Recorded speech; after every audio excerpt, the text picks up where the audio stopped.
जय जगदंब नमो आदेश. मी तनुताई पुणेकर आपल्या सर्वांचं सहर्ष स्वागत करते. सहर्ष स्वागत सर्वांचे हार्दिक अभिनंदन सुद्धा. बऱ्याच दिवसांनी आज आपण मोठा व्हिडिओ करत आहोत व सविस्तर व्हिडिओ दाखवणार आहोत. हा व्हिडिओ कशावरती आहे हे सुद्धा सांगणार आहोत. त्यासाठी हा व्हिडिओ सर्वांनी शेवटपर्यंत पहा. त्याचबरोबर सर्वांनी लाईक करा, सबस्क्राईब करा. त्याचबरोबर माझ्या चॅनलची घंटाही वाजवायला विसरू नका. बऱ्याच जणांना माहिती असेल की आपण जगन्नाथपुरी कोलकाता इकडे गेलो होतो. त्यावेळेस आपण लाईव्ह आलो होतो. त्यावेळेस आपण शॉर्ट व्हिडिओ टाकले होते. आता तिकडून आल्यानंतर आपण येताना जगन्नाथांची म्हणजे भगवंताची जगाच्या नाथ म्हणजे जगन्नाथ यांची मूर्ती आणलेली आहे. त्याचबरोबर बलरामाची मूर्ती आहे. त्याचबरोबर सुभद्रा मैयाची मूर्ती आहे. ही मूर्ती आहे. त्याचबरोबर इकडे रेणुका मातेची मूर्ती आहे. तर ही रेणुका मातेची मूर्ती आंधळे सरांनी आपल्याला भेट म्हणून दिली होती. ती ही मूर्ती आहे.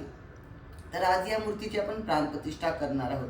पण प्राणप्रतिष्ठा करण्याआधी काही गोष्टी आपण इथे सांगणार आहोत. त्या म्हणजे कोणत्या त्या समजून घेऊ.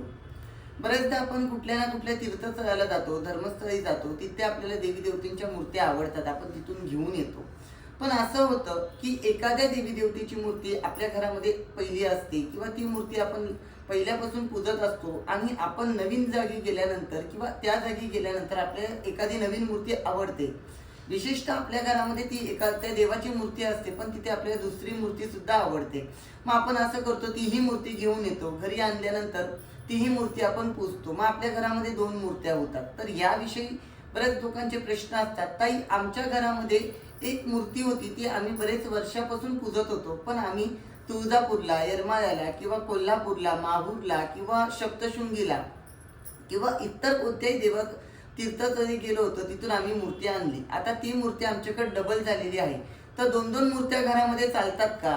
तर हो, त्याला हरकत नाही. आता जर इथे तुम्ही जर पाहताल, इथे काळूबाईची मूर्ती आहे. ही काळूबाईची मूर्ती ही माझी नवीन मूर्ती आहे. त्याचबरोबर इथेही काळूबाईचा मुखवटा आहे. ही माझ्या सर्वात जुनी मूर्ती आहे. म्हणजे ज्या वेळेला मी यूट्यूबचा चॅनेल चालवत नव्हते किंवा ज्या वेळेला नवीनच माझी गुरुदीक्षा त्यावेळेला झाली होती, त्या काळामध्ये माझी एवढी मोठी परिस्थिती नव्हती किंवा एवढी मोठी त्यावेळेस आपली परिस्थिती नसताना मी छोटासा मुखवटा केला होता. त्या काळातला हा मुखवटा आहे. मग नवीन मूर्ती आणल्यानंतर जुनी मूर्ती काय करायची? तर ती विसर्जित करायची का, मोडायची का? गरज नाही. आता त्या काळातली माझी जी मूर्ती आहे ती मूर्ती मी इथे ठेवलेली आहे. तीही मी पूजत आहे आणि ती नवीन मुकुटाही पूजत आहे. आता या मुकुट्याला मला 2 ते 3 वर्ष झाले आणि या मुकुट्याला मला 8 ते 10 वर्ष होऊन गेलेली आहेत. तर आता दोन्हीही मुकुटे मी पूजते. त्याचबरोबर इथे जर पाहिलं तर आपल्याकडे तुळजाभवानी आहे. ही तुळजाभवानी अष्टभुजा महिषासुर मर्दिनी स्वरूपातली आहे. त्याचबरोबर तिकडेही तुळजाभवानी आहे. तर आता या दोन्ही मूर्त्या माझ्या तुळजाभवानीच्या आहेत आणि आता या दोन्ही मूर्त्या मी पूजते. त्याला चालतात का? तर हो, तुमच्या घरामध्ये कोणतीही जुनी मूर्ती असेल आणि तुम्ही जर नवीन मूर्ती आणली तर तुम्हाला जुनी मूर्ती कुठेही पाण्यामध्ये विसर्जित करायची गरज नाही. तुम्ही ती देखील मूर्ती पूजू शकता. महाकालीच्या मूर्तीचंही माझं सेम आहे. मी आता कोलकात्याला गेले होते तर तिथे मला बऱ्याचशा महाकालीच्या मूर्त्या आवडल्या, खूप छान वाटल्या. पण थोडंसं बजेट बसलं नाही, त्याच्यामुळे मी आणली नाही. नाहीतर तीही मूर्ती आणली असती. माझ्याकडे महाकालीची एक मूर्ती आहे, लहानही मूर्ती आहे, दोन्ही मूर्त्या आहेत. उदाहरणार्थ सांगायचं तात्पर्य काय आहे? जर तुम्ही एखाद्या तीर्थस्थळाला गेल्यानंतर किंवा एखाद्या धार्मिक स्थळाला गेलात किंवा 3.5 शक्तिपीठाला जरी गेलात, तिथे तुम्हाला एखादी देवी देवतेची मूर्ती आवडली तर ती तुम्ही आणली तरी त्याला हरकत नाही. आणि आणल्यानंतर तुमच्या घरामध्ये जर जुनी लहान मूर्ती असेल ती जरी तुम्ही पूजण्यासाठी ठेवली तरीही चालते, त्याला हरकत नाही. बरेचसे लोक असं करतात की नवीन मुकुटा आणला की जुना मुकुटा विसर्जित करतात किंवा तो सोन्या चांदीचा असेल तर सोनाराकडे जाऊन ते मोडतात किंवा तिला मोड म्हणून काहीतरी दुसरी वस्तू घडवतात. त्यापेक्षा जरी तुम्ही त्या दोन्ही मुखवटे किंवा दोन्ही मूर्त्या जरी तुम्हाला जमत असतील तर तुम्ही त्या ठेवाव्यात, पूजाव्यात. कारण की जो जुना मुखवटा किंवा जुनी मूर्ती असते ती अनेक वर्षापासून आपल्या घरामध्ये असते. अनेक वर्ष आपल्या घरातले सुख दुःख, आपल्या अडचणी या सर्व गोष्टीसाठी त्या मुखवट्याने किंवा त्या मूर्तीने किंवा त्या भगवतीने किंवा त्या भगवंताने आपल्यासाठी उभं राहिलेले असतात, आपल्या वास्तूसाठी उभं राहिलेले असतात. म्हणून त्यांना मोडायची गरज नाही.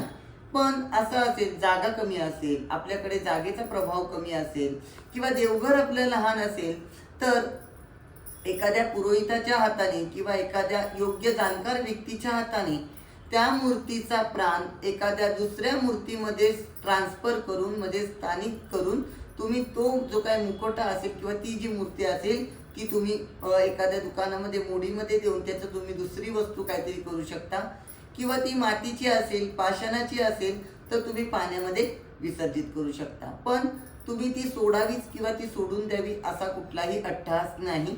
किंवा जुना मुखवटा घरामध्ये ठेवला, आता नवीन मुखवटा आणला, नवीन मुखवटा आम्ही आणू शकत नाही किंवा जुना मुखवटा असल्या कारणाने आम्ही नवीन करू शकत नाही अशी गरज नाही. काळानुसार मनुष्य बदलत असतो, काळानुसार आपण रोज नवनवीन गोष्टी करत असतो. त्याच पद्धतीने तुम्ही जरी इतर वेळेला तुम्हाला आवडल्यास तुम्ही दुसरे जरी मुखवटे केलं तरीही चालतं. मंदिराचेही जीर्णोद्धार होत असतात. त्याचबरोबर जे काही मुखवटे असतात, मंदिरातले मूर्त्या असतात, यांचीही दरवेळेस वेगवेगळी शोभा केली जात असते. म्हणून त्याला कुठल्याही पद्धतीचा हरकत नसते. म्हणून तुम्ही जरी बदलले तरीही चालतं. पण सर्वात महत्त्वाची गोष्ट अशी, नवीन मुखवटे आणल्यानंतर त्या मुखवट्यांची प्राणप्रतिष्ठा कशा पद्धतीने करायची आहे ते मी याच्यावरती सांगणार आहे. आता साध्या सोप्या पद्धतीवरती प्राणप्रतिष्ठा करणार आहोत. साधी सोपी पद्धत म्हणजे कशी, पुष्प, फल, पाणी, त्याचबरोबर पंचामृत या साध्या पद्धतीवरती आपण भगवतीची आणि भगवंताची प्राणप्रतिष्ठा करणार आहोत. आता इथे जर तुम्ही पाहताल, इथे मी हार घेतलेले आहेत, हळद कुंकू गुलाल आहे, एका छोट्याशा वाटीमध्ये थोडंसं तूप घेतलेलं आहे, इथे पंचामृत करून घेतलेलं आहे, इथं शुद्ध पाणी आहे, शंख आहे, फुलं आहेत. या साध्या सोप्या गोष्टीवरती भगवतीची आणि भगवंताची प्राणप्रतिष्ठा कशी करायची हे समजून घेऊया. तर आता इथे माहूरची रेणुकेचा जो काही मुखवटा आहे म्हणजे तांदळा आहे, त्या तांदळाची आपण प्राणप्रतिष्ठा कशी करावी हे समजून घेऊ. सर्वप्रथम या तांदळाला आपण हळद कुंकू अक्षता वाहून घ्यायच्या आहेत. त्यानंतर स्वच्छ पाण्याने हा तांदळा धुवून घ्यायचा आहे. त्यानंतर पुन्हा ह्याच्यावरती आपण स्वच्छ पाणी घालावे व पाणी घालून तो स्वच्छ पुसून घ्यावा. पुन्हा हळदी कुंकू लावून घ्यावे. त्यानंतर ज्यांना श्री सूक्त जर येत असेल तर श्री सूक्ताचे 16 आवर्तन बोलत या तांदळावरती एक एक चम्मच पाणी सोडत राहायचं आहे. श्री सूक्ताचे 16 आवर्तन पूर्ण बोलूनच तुम्ही याचा अभिषेक करावा. म्हणजे कुठल्याही देवीचा जर तुम्हाला अभिषेक प्राणप्रतिष्ठा करायची असेल तर श्री सूक्ताचे 16 आवर्तन बोलत तुम्ही या मुखवट्यावरती किंवा या मूर्तीवरती अभिषेक करत राहावा. त्याचबरोबर तो अभिषेक पूर्ण झाल्यानंतर दया दुधाचा अभिषेक करावा. हा पूर्ण अभिषेक झाल्यानंतर मूर्ती स्वच्छ धुवून घ्यावी, पुसावी, स्वच्छ करावी, कोरडी करावी, हळदी कुंकू पुन्हा लावावे. त्याचबरोबर आपल्या हृदयावरती हात ठेवावा.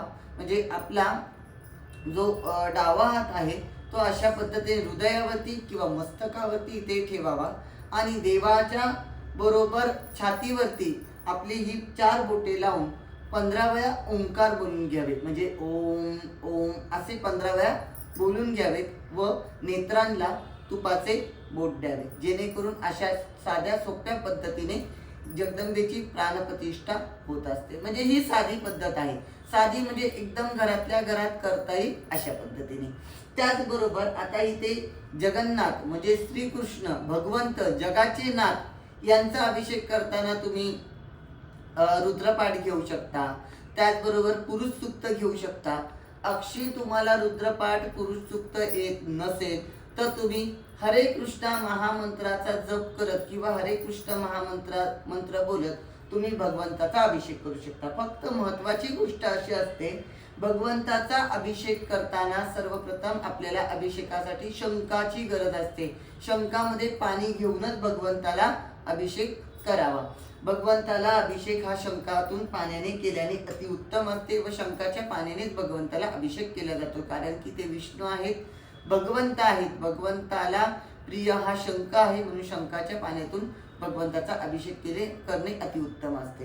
त्याचबरोबर यांनाही सेम प्रोसेस 15 वेळा ओंकार देणे, त्याचबरोबर नेत्रांना तूप लावून घेणे, या सेम प्रोसेसवरती याचे अभिषेक करून त्यांची प्राणप्रतिष्ठा करावी. म्हणजे तुम्ही घरामध्ये जुना मुखवटा असताना सुद्धा नवीन मुखवटा आणला तरी तुम्ही अशा पद्धतीने त्यांचा अभिषेक करून त्यांचा शृंगार करावा. देवास नैवेद्य दाखवावा. नैवेद्यामध्ये तुमच्याकडे यथाशक्ती तुम्ही जे काय बनवलं असेल, पुरी भाजी किंवा पुरणपोळी किंवा तुम्हाला जर खीर पुरी श्रीखंड अक्षय काही नसेल तर दही भात किंवा दूध साखर ही तुम्ही भगवंताला भगवतीला नैवेद्य म्हणून दाखवू शकता। तर अशा पद्धतीने अभिषेक कसा करावा याची माहिती दिलेली आहे। त्याचबरोबर मी आता अभिषेक आणि त्याचबरोबर प्राणप्रतिष्ठा कशी करते ते दाखवणार आहे। चला तर मग। सर्व मंगल्य मांगल्ये शिवे सर्वार्थ साधिके शरण्ये त्र्यंबके गौरी नारायणी नमस्तुते। सर्व मंगल्य मांगल्ये शिवे सर्वार्थ साधिके शरण्ये त्र्यंबके गौरी नारायणी नमस्तुते। सर्व मंगल्य मांगल्ये शिवे सर्वार्थ साधिके शरण्ये त्र्यंबके गौरी नारायणी नमस्तुते। सर्व मंगल्य मांगल्ये शिवे सर्वार्थ साधिके शरण्ये त्र्यंबके गौरी नारायणी नमस्तुते। सर्व मंगल्य मांगल्ये शिवे सर्वार्थ साधिके शरण्ये त्र्यंबके गौरी नारायणी नमस्तुते। ओम हिरण्यवर्णामरिणीं सुवर्णं रजतं रामचन्द्रां हिरण्यं लक्ष्मी जातवेदो आवाह कामावती जातवेदं लक्ष्मी। जय जगदम्ब जय जगदम्ब जय जगदम्ब जय जगदम्ब जय जगदम्ब जय जगदम्ब जय जगदम्ब।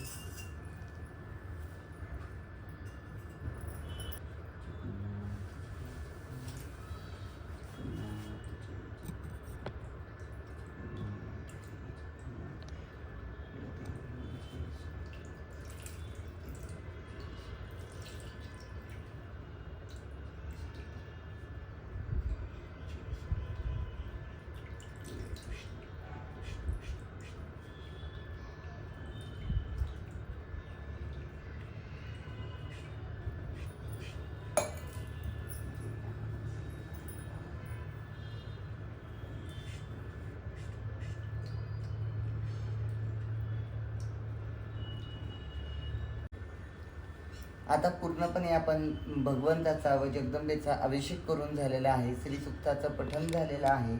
भगवंताचाही अभिषेक झालेला आहे। त्याचबरोबर भगवंताला अतिप्रिय असलेले आपण तुळशीपत्रही अर्पण करून झालेलं आहे। हार फुलं घालून त्यांचे कपडे वगैरे घालून त्यांची पूर्ण शोभा करून ठेवलेली आहे। आता महत्त्वाचा जो प्रोसेस आहे ती आपण पाहणार आहोत। सर्वात महत्त्वाची प्रोसेस म्हणजे जगदंबेच्या व भगवंताच्या नेत्राला आपण आता तूप लावून घेणार आहोत, म्हणजे नेत्र जागृती करून घेणार आहोत। आता ती कशी करायची पाहून घेऊया। अशा पद्धतीने जगदंबेच्या नेत्राला आपण तूप लावून घेणार आहोत। हाताच्या अनामिकेच्या साहाय्याने जगदंबेच्या आपण नेत्रांना तूप लावून घेत आहोत। त्याचबरोबर भगवंताच्याही नेत्रांना आपण तूप लावून घेणार आहोत।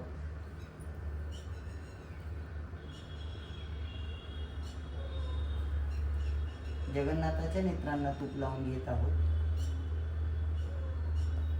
नेत्रांना तूप लावणं खूप गरजेचं आहे, जेणेकरून नेत्र जागृती होते। नेत्रांना तूप लावल्याने नेत्र जागृती होत असते, म्हणून नेत्रांना तूप लावून घ्यावा। आता महत्त्वाचा प्रोसेस ती म्हणजे आपल्याला प्राणप्रतिष्ठेमध्ये सर्वात महत्त्वाची स्टेप म्हणजे त्या मूर्तीमध्ये आपल्याला प्राण प्रज्वलित करायचा आहे। आपण एखाद्या मूर्तीमध्ये प्राण प्रज्वलित करणारे आपण एवढे मोठे कोणी नाही।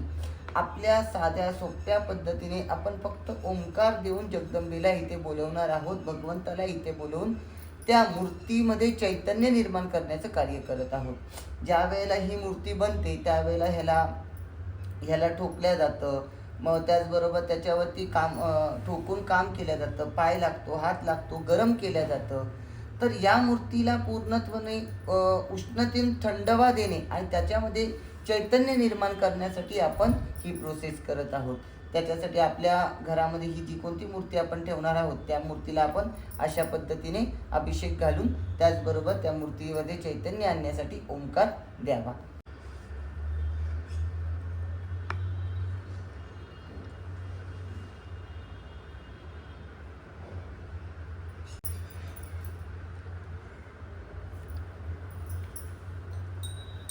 जगदंबेच्या नेत्रापाशी घंटी वाजवून घ्यायची, जगदंबेच्या कानापाशी घंटी वाजवून घ्यायची, पूर्ण सर्वस्तर बाजूला घंटी वाजवून घ्यायची। ज्या वेळेला एखादी प्राणप्रतिष्ठा होते त्यावेळेला देवाचे कनिष्ठ गण सुद्धा तिथे अवतरत असतात। त्या गणांना आपल्याला शांत करायचं असतं, म्हणून त्याच्यामुळे साईडच्या बाजूने अशा पद्धतीने घंटी वाजवून घ्यायची आहे। ही घंटी वाजवून झाल्यानंतर आता आपल्याला ही मूर्ती अशा पद्धतीने इथे ठेवायची आहे। आता पुढच्या मूर्तीकडे आपण वळणार आहोत। आता महत्त्वाची गोष्ट अशी की आता इथे आपण प्राणप्रतिष्ठा करताना आता तिघांची प्राणप्रतिष्ठा एकत्र करायची आहे, म्हणून तिघांना ओंकार हा वेगवेगळा द्यायचा आहे. सर्वप्रथम आपण जगन्नाथांपासून सुरुवात करणार आहोत.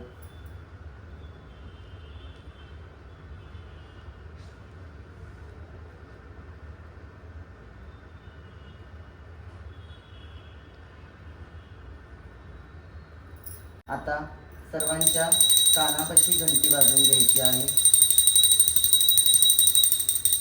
नेत्रापाशी घंटी वाजवून घ्यायची आहे आणि सभोवताल भरतरी अशी आपण घंटी वाजवून घेणार आहोत.